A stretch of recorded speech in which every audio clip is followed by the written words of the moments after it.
और अलार्म में आज हम बात करेंगे एक अदृश्य खतरे की। एक ऐसा खतरा जो वैसे तो दिखाई नहीं देता, लेकिन इंसान की सांसों में घुलकर उसे बीमार बना देता है, उसे मौत की दहलीज तक पहुंचा सकता है।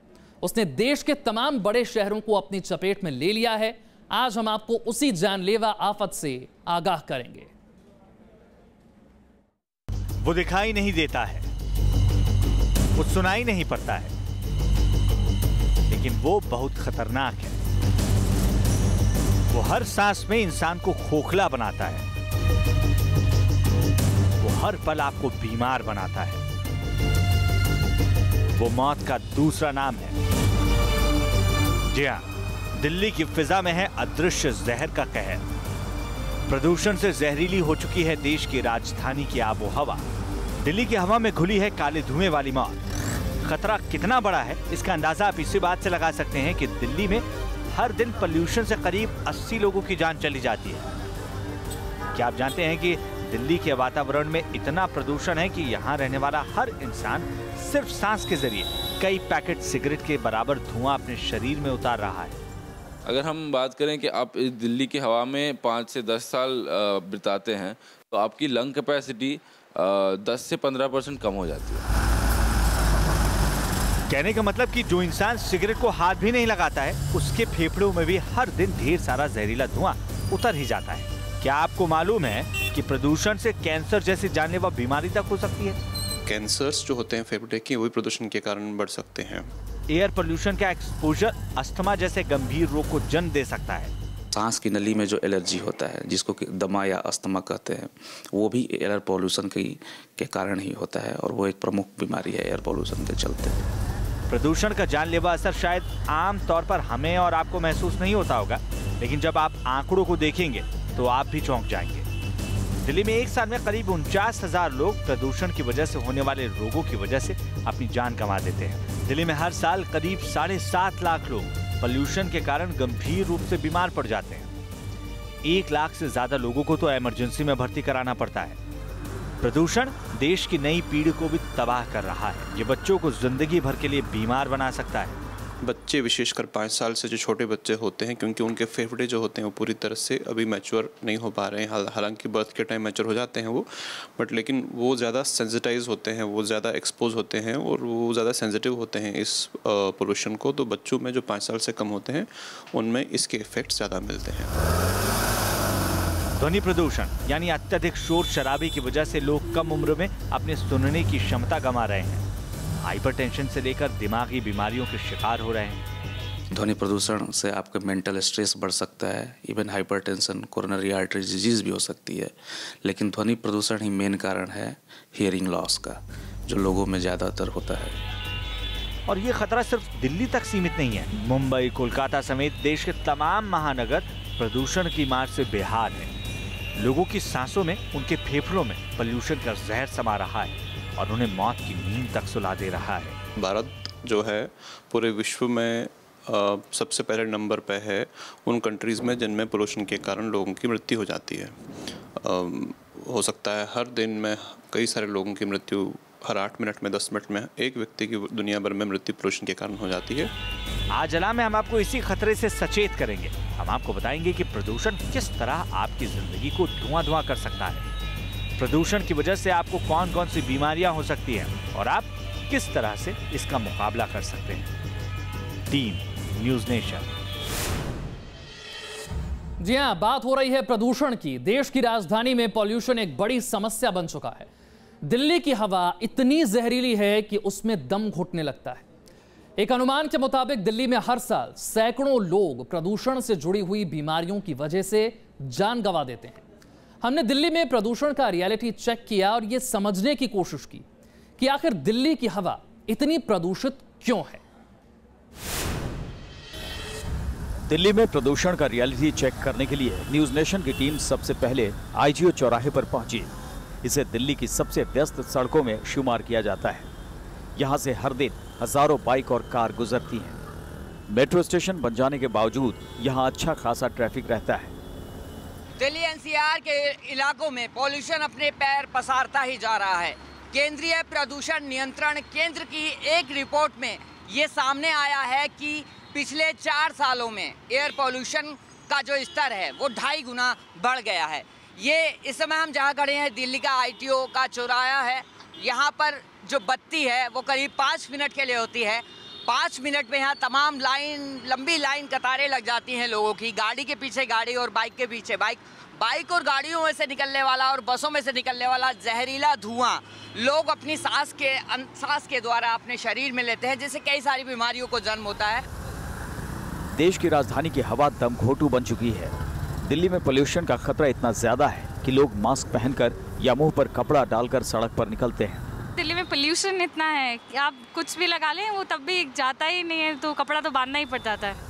वायु प्रदूषण से दिल्ली में लोग कैंसर जैसी जानलेवा बीमारियों के शिकार हो रहे हैं। वाहनों से निकला जहरीला धुआं सांस के साथ आदमी के शरीर में जाता है और ना जाने कितनी तरह की बीमारियों को पैदा करता है। और एक बात मैं आपको बताऊं कि कैंसर जैसी बड़ी बीमारी को भी यही एयर पोल्यूशन जन्म देता है। ITO के बाद न्यूज नेशन की टीम दिल्ली के आनंद विहार इलाके में पहुंची। आनंद विहार दिल्ली और उत्तर प्रदेश को जोड़ता है। यहाँ बस अड्डे के अलावा रेलवे स्टेशन और मेट्रो का स्टेशन भी है, इसलिए यहाँ काफी ज्यादा गाड़ियों की आवाजाही रहती है और प्रदूषण का स्तर भी काफी ज्यादा होता है। पोल्यूशन है और यहाँ पे इतने लोग आते जाते हैं और यहाँ पर मेट्रो भी है, रेलवे स्टेशन भी है, आनंद विहार बस अड्डा भी है, पीछे आपका एक कौशाम्बी बस अड्डा है। पूरे यूपी और दिल्ली की पब्लिक यहाँ से गुजरती है, पूरा गाजियाबाद। तो जाहिर सी बात है तो रहना ही है, जहाँ तक क्राउड ज़्यादा रहेगा वहाँ पर शोर ज़्यादा रहेगा। अब ध्वनि प्रदूषण तो होना ही है। अभी आप कहीं और अलग चले जाओ वहाँ नहीं होगा, क्योंकि यहाँ पर इतनी टैक्सी, बसेज, मेट्रो सारी चीज़ें हैं। इसमें गवर्नमेंट का हमारा क्या रोल है? गाड़ियों से निकलने वाला धुआं जब कारखानों से निकलते धुएं से मिल जाता है तो वातावरण और ज्यादा प्रदूषित हो जाता है। दिल्ली जैसे महानगरों में AC यानी एयर कंडीशनर्स बड़ी तादाद में नजर आते हैं, लेकिन AC से निकलने वाली गैसें भी वातावरण को ज्यादा गर्म बनाती हैं। इनसे जो निकलने वाली हीट से जो गर्मी पैदा होती है हमारे स्वास्थ्य पे और शरीर पे बहुत ही ज्यादा प्रभाव डाल रही है। चाहे वो AC घर में लगा हो या कारों या बसों में, लेकिन वो प्रदूषण में योगदान तो करता ही है। हमारे देश में जलवायु में परिवर्तन बड़ी ही तेजी से हो रहा है और हमारे देश में प्रदूषण भी बहुत ही रफ्तार से फैल रहा है। पॉल्यूशन के अन्य बहुत सारे कारण हैं, लेकिन उन्हीं में से एक कारण है इस तरह की बसें। इन बसों के पीछे से जो हीट निकलती है वो हमारे पॉल्यूशन को खराब करती है, गंदा करती है। ये AC से चलने वाली AC चलता है इस बस में और बाकायदा पीछे जो किट लगी है वो बिल्कुल आग फेंकती है। आप विश्वास मानिए मैं यहाँ अपना हाथ रोक नहीं पा रहा हूँ, इतनी ज़्यादा हीट यहाँ से निकल रही है। और ये हीट पर्यावरण में मिलकर न जाने कितनी सारी जो हमारी पर्यावरण की चीज़ें हैं, मूलभूत चीज़ें हैं, सभी को खत्म कर रही हैं। हालांकि इस विकराल समस्या के बीच उम्मीद की कुछ किरणें भी नजर आती हैं। अच्छी बात यह है कि अब बहुत से लोग प्रदूषण के खतरे को समझने लगे हैं।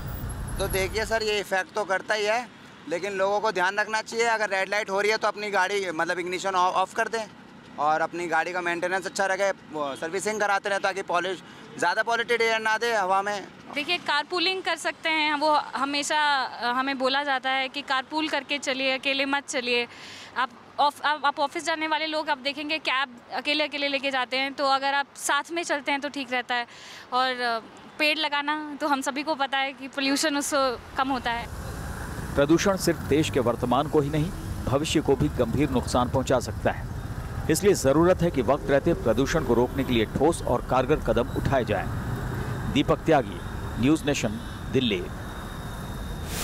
प्रदूषित हवा में रहने से आपको सांस से जुड़ी हुई कई बीमारियां हो सकती हैं। लगातार प्रदूषित हवा में जो लोग रहते हैं उन्हें दिल का दौरा पड़ने से लेकर कैंसर जैसे खतरनाक रोग भी हो सकते हैं। प्रदूषण के लिहाज से भारत का रिकॉर्ड अच्छा नहीं है। हिंदुस्तान को दुनिया के सबसे पॉल्यूटेड देशों में शुमार किया जाता है। पूरे विश्व में सबसे पहले नंबर पे है उन कंट्रीज में जिनमें पोल्यूशन के कारण लोगों की मृत्यु हो जाती है। प्रदूषण की वजह से जिन बीमारियों की आशंका रहती है उनकी फहरिस्त बहुत लंबी है। प्रदूषित वातावरण में लगातार रहने वालों को दिल का दौरा पड़ने का खतरा भी रहता है। हार्ट की परेशानी जिसको हम इस्केमिक हार्ट डिजीज बोलते हैं उसके बढ़ने के चांसेस बढ़ जाते हैं। स्ट्रोक्स मींस पैरालिटिक अटैक्स जो होते हैं वो बढ़ जाते हैं। स्किन के डिसऑर्डर्स होते हैं, आंखों के डिसऑर्डर्स होते हैं। तो ये सब हमारे शरीर में जो है किसी तरह से डिस्टर्बेंस क्रिएट करके एक बीमारी का रूप ले लेता है। मेडिकल एक्सपर्ट्स के मुताबिक प्रदूषण की वजह से कैंसर जैसी घातक बीमारियां हो सकती हैं। कितनी मात्रा में प्रदूषण फैला हुआ है तो उससे हमारे फेफड़े को नुकसान पहुंच सकता है, जिसके कारण हमें अस्थमा, दमा, COPD जैसी बीमारियों से झेलना पड़ सकता है। और इतना ही नहीं, कैंसर्स जो होते हैं फेफड़े के, वही प्रदूषण के कारण बढ़ सकते हैं। पर्यावरणविदों के मुताबिक दिल्ली की हवा इतनी जहरीली हो चुकी है कि अगर इंसान इस हवा में 10 साल बिताए तो उसके फेफड़े की क्षमता 15% तक घट जाती है। आज की स्थिति में अगर देखें तो हमारे एयर क्वालिटी की जो स्टेट है वो स्टैंडर्ड से 3 से 4 गुना ज़्यादा है और ये आम हो चुका है। प्रदूषण से वैसे तो हर उम्र के लोगों की सेहत खराब हो सकती है, लेकिन छोटे बच्चों के लिए ये खतरा ज़्यादा है। बच्चे, विशेषकर 5 साल से जो छोटे बच्चे होते हैं, क्योंकि उनके फेफड़े जो होते हैं वो पूरी तरह से अभी मैच्योर नहीं हो पा रहे हैं। हालांकि बर्थ के टाइम मैच्योर हो जाते हैं वो, बट लेकिन वो ज़्यादा सेंसिटाइज होते हैं, वो ज़्यादा एक्सपोज होते हैं और वो ज़्यादा सेंसिटिव होते हैं इस पोल्यूशन को। तो बच्चों में जो 5 साल से कम होते हैं उनमें इसके इफ़ेक्ट्स ज़्यादा मिलते हैं। अब समझिए कि आखिर प्रदूषण इतना डेंजरस क्यों है। प्रदूषित हवा में ऐसे कौन से तत्व और गैसें होती हैं जो सेहत को नुकसान पहुँचाती हैं। सल्फर डाइऑक्साइड होता है, नाइट्रोजन डाइऑक्साइड होता है, कार्बन मोनोऑक्साइड होता है। तो ये सब गैसेस हैं जो कंट्रीब्यूट करते हैं। इसके अलावा पार्टिकल मेटोलेट होता है, जिसको सस्पेंडेड पार्टिकुलर मेटोलेट बोलते हैं, जो आप देखते हैं कि हम एयर की क्वालिटी को SPM के हिसाब से भी मॉनिटर करते रहते हैं। और एरोसोल्स होते हैं। एरोसोल्स का मतलब होता है जिसमें पार्टिकल भी होगा और जिसमें लिक्विड भी साथ में होगा, एरोसोल। सो ये सब मिला के जो है हमारे एनवायरनमेंट, हमारे एयर के अंदर में इनकी लेवल बढ़ जाती है। जानकारों के मुताबिक उद्योगों और गाड़ियों से निकलने वाला धुआं और धूल और दूसरे तत्व प्रदूषण के लिए सबसे ज़्यादा जिम्मेदार हैं। सबसे बड़ा कारण जो हमारा इंडस्ट्रियल है और व्हीकुलर एमिशंस हैं, बट डेफिनेटली उसके अंदर में क्लोरोफ्लोरोकार्बन्स निकलते हैं। तो इसलिए जैसे जैसे टेक्नोलॉजी चेंज होती है वैसे वैसे कोशिश की जाती है कि हमारा उसका कंटेंट कम हो जाए, बिकॉज उन क्लोरोफ्लोरोकार्बन्स की वजह से हमारा जो ओजोन लेयर है वो डिस्टर्ब हो जाता है। तो उसके कारण हमारे UV लाइट्स शरीर के अंदर, इधर अर्थ के अंदर ज़्यादा आएंगी और उसके कारण बाकी बीमारियाँ होने की और कैंसर्स होने की संभावना बढ़ जाती है। बड़े शहरों में वाहनों से निकलने वाले प्रदूषण पर अंकुश लगाना ज़रूरी है। इसके लिए आम लोगों को भी जागरूक होना चाहिए। मैं सिर्फ गवर्नमेंट का रोल है वो सही नहीं है। पोल्यूशन हमारी वजह से क्रिएट हुआ है, हमने क्रिएट किया हुआ है, तो हमारा ही मैक्सिमम रोल रहेगा।